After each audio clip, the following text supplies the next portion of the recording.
Today, if you heard a voice no one else could hear, they would diagnose you. 3,000 years ago, they might have crowned you. Every condition we now hide behind a label, the emptiness, the endless fear, the storm of moods, the starving, the voices, existed back then too. The brains were the same, the suffering was the same, but the verdict was completely different. And for some of these people, that verdict wasn't sick. It was chosen. This is what ancient humans actually did with the minds we now call disordered. And by the end, you might not be sure which world got it right. Let's start with the heaviest one. Depression isn't sadness.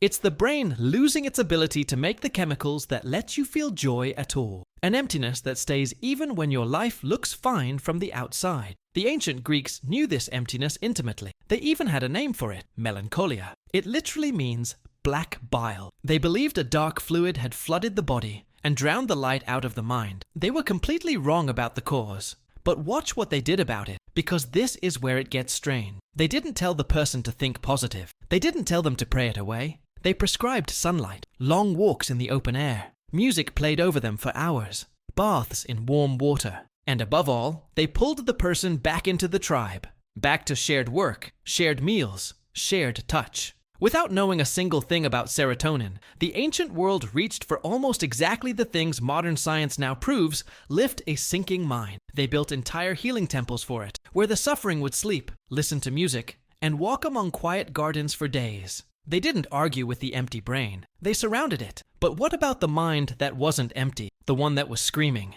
Anxiety is your brain's alarm system jammed in the on position, treating every ordinary moment like a life or death emergency that never ends. The Greeks knew that exact terror, the sudden, heart-pounding dread that slams into you for no reason at all. And they blamed it on someone, a god. His name was Pan, the wild god of lonely roads and empty forests. They believed he breathed this raw fear into travelers who wandered into his territory, a dread so sudden and total, it could make an entire army drop their weapons and run without ever seeing an enemy. And that belief left a fingerprint on your own language. The word for that feeling, the one you still use today, is panic, named directly after him. So to them, the racing heart wasn't a glitch. It was a message, a warning that you had stepped somewhere you shouldn't, that the unseen world was reaching out to grab your shoulder. Your anxiety wasn't a flaw inside you. It was a god trying to get your attention. And if a god could fill you with fear, what did they think when a god filled someone with fire?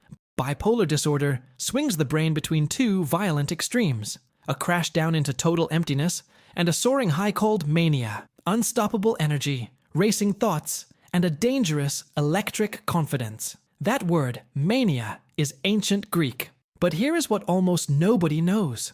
To them, it did not only mean illness. The philosopher Plato wrote about something he called divine madness, a sacred fire the gods placed inside certain rare people. The poets who wrote verse that outlived empires, the prophets who claimed to see the future, the priests who collapsed into trance and spoke in voices not their own. The priestess of the great temples would enter a state of wild, ecstatic frenzy, and crowds would travel for weeks just to hear what poured out of her. Their burning, soaring states were not seen as a sickness to be silenced. They were seen as proof that the divine itself was speaking through them. The exact energy we now rush to bring back down, they leaned in to listen to. And to be honest, the crash that followed was just as real and just as brutal then as it is now. But where we see a patient who needs to be stabilized, they often saw a chosen voice that needed to be heard. But not every chosen act was honored. Some turned the body itself into the altar. And here, I have to slow down, because this next one is deadly serious.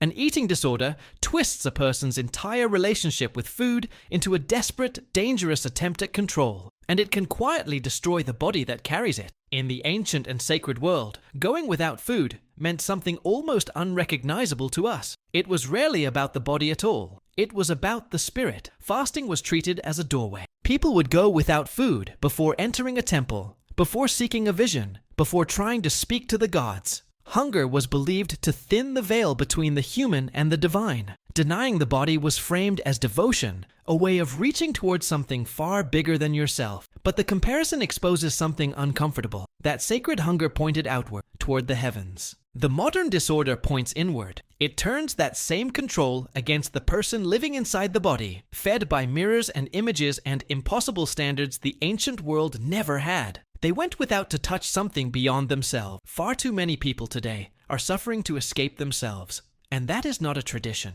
It is an illness, and a real one, which brings us to the last and strangest of them all, the one the ancient world may have honored most. Schizophrenia fractures the brain's grip on reality. Voices that no one else can hear, visions of things that aren't there, beliefs that feel absolutely, unshakably true to the person living inside them. This is the one that flips everything you assume. The person who heard the voices, who saw what others couldn't, who spoke of other worlds as easily as you speak of the weather. In culture after culture, across the entire ancient earth, that person was not cast out of the tribe. They were lifted above it. They became the shaman, the oracle, the prophet, the one chosen to sit between the people and the spirit world, precisely because their mind already seemed to live on that border. Tribes believed these people could walk into the world of the dead and return with answers, that the voices in their heads were the voices of ancestors and gods. The legendary Oracle of Delphi, whose visions guided kings and steered the fate of empires for centuries,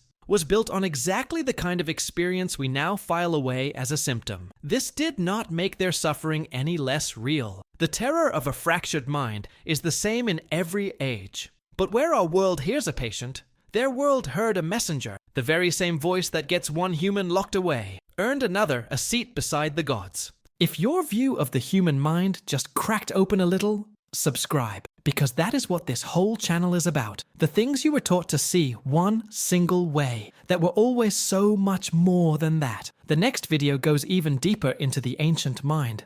But stay right here, because the real question is the one we end on. Now, let me be very clear about something. None of this means the ancient world was kinder. It doesn't mean these conditions aren't real. And it absolutely does not mean you should ever turn away from real help today. People back then suffered terribly, often with no relief at all. Modern medicine and modern therapy save lives that the ancient world could only pray over. But look at what this comparison reveals. The exact same mind, the same voices, the same fire, the same emptiness could be called sick in one world and sacred in another. Nothing about the brain itself changed. Not the chemistry, not the wiring, not the experience of the person living inside it. Only the story that humans told about it did. One culture reached for chains.